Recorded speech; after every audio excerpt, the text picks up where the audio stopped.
That was horrendous to watch, I thought. Just frustrated and just bored of saying the same things every week about the goals he concede. Where do we go from here? It's probably going to be quite similar to what I said last game. It looks like the Championship. Lads.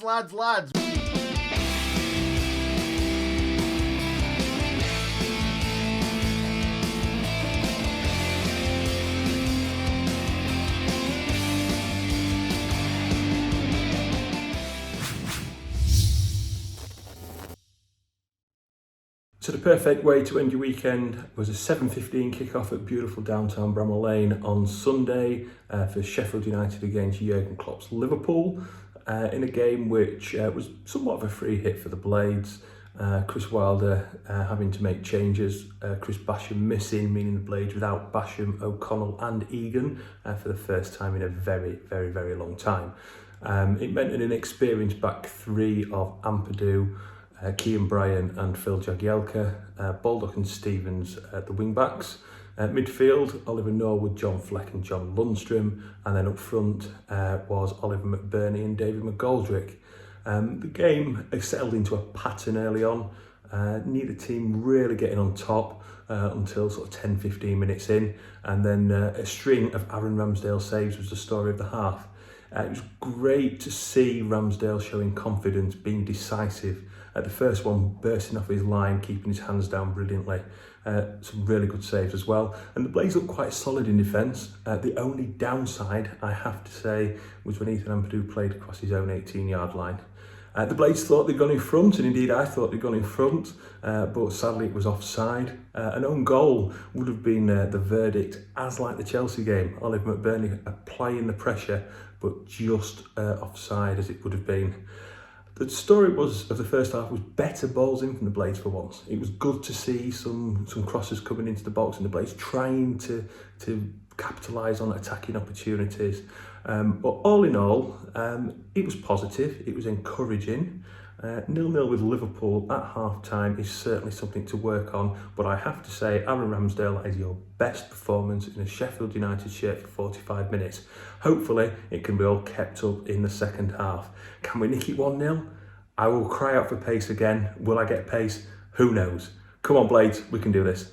So no changes to the Blades at half-time, but apparently our entire 11 were on autopilot to watch their goal sail into the back of our net. Another terrible one to add to the ever-growing list of terrible goals we have conceded this season. Lunny flew in, ball broke to Alexander-Arnold, put a cross in, and Jagielka decided to flick it back into the danger area, which Curtis Jones was waiting, and just popped it into the corner.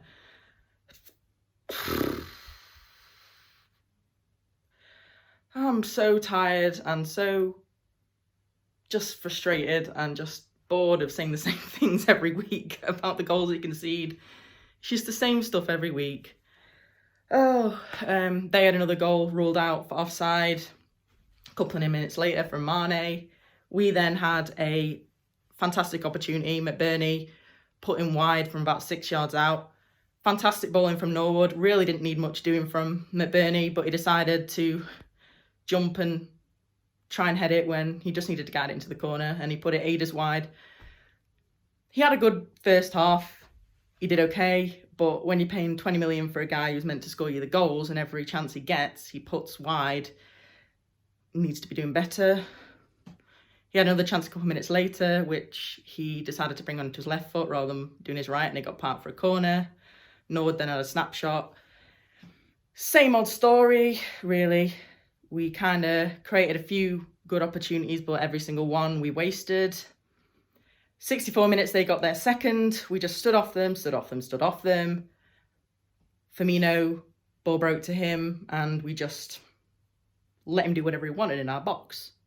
We had 4 players around him, and not a single one went close to him, and as his shot deflected off Brian, who actually I don't think had a bad game today, but we had 4 players around him, and not a single one bothered to put a foot in.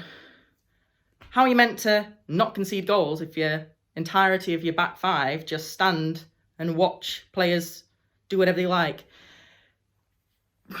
This isn't just Premier League basics, this is football basics. And we need to get better at it if we want to even think about going back up in the next couple of years.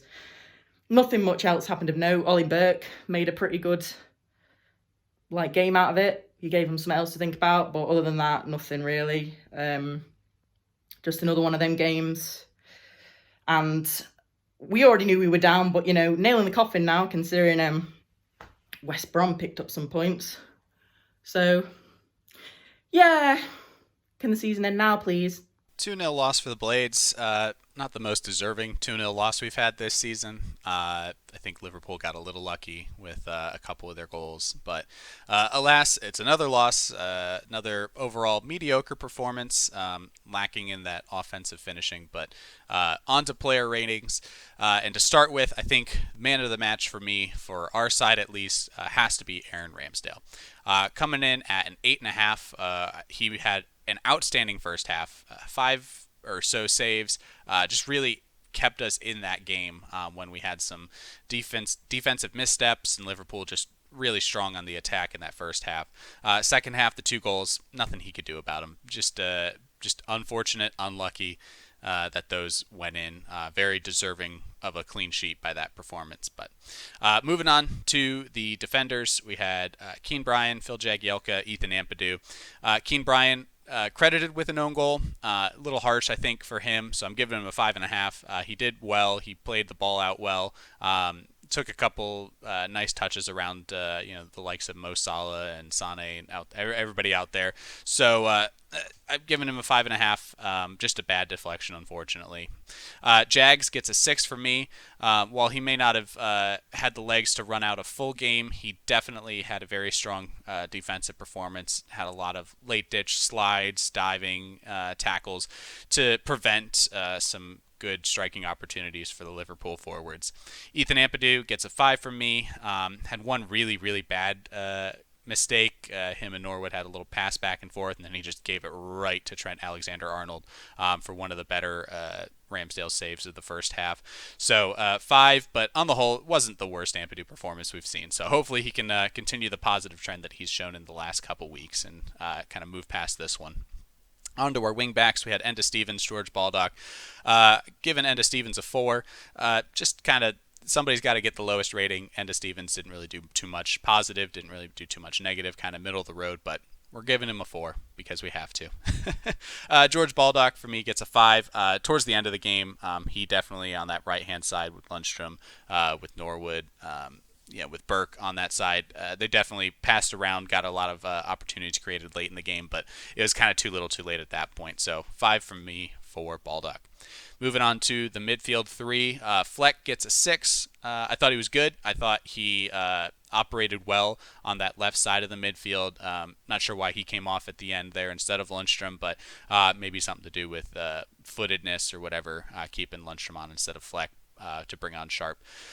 Moving on to Norwood, gets a 7. I think this is his best performance so far of the year. Really, really kind of honed in on not dawdling on the ball, not taking his time and getting caught on the ball. Made the best of all of his passing. I thought he was very, very accurate today, found the right man at the right time, and deserving of an assist on the header from McBurney that went just wide of the goal. Definitely Norwood's best performance, so 7 from me. Lundstrom gets a 5. Again, just kind of middle of the road, too little too late once those attacks started going down the right-hand side, and I just think it's hard to say on his mentality if he's switched off, if he's done, looking for another club or anything like that, but just not the best Lundstrom performance we've seen this year. Moving on to the front 2, strikers McGoldrick and McBurney. I think McGoldrick gets a 6 from me today. Pretty solid in the first half and in the second half before he came off. I think we've definitely seen better McGoldrick performances, but given the stature of Liverpool and the intensity that they press with, I thought he had a very, very good game holding the ball and distributing it to our running on players. McBurney, same for me, had a very, very good game. Unfortunate he missed that header. It was very open on that side of the net. He really, really should have put that in for a goal. So he gets a 5.5 from me. Probably would have been a higher rating, especially if he had scored, but definitely had a very good performance overall. And I think McBurney got best when we had our substitutes come on in the 55th minute. So speaking of those subs, Ollie Burke, first on, striker, very, very good. He really unlocked a different level to our play today, and really wish that we had started with him against Liverpool. So I've given him a 6.5, even though there wasn't too much in the way of statistical contributions. Just his pace, he won the ball back a couple times, provided just a different look when we're lumping the ball forward long. You could pass it to now McBurney in the air or Burke on the ground, and he'll probably beat a defender. So 6.5 from me. Osborne also very solid when he came on, gets a 6. Wasn't able to do too much, not really any crosses that came in, but still very, very good performance from him. And Billy Sharp, last about 10 minutes or so, gets a 5.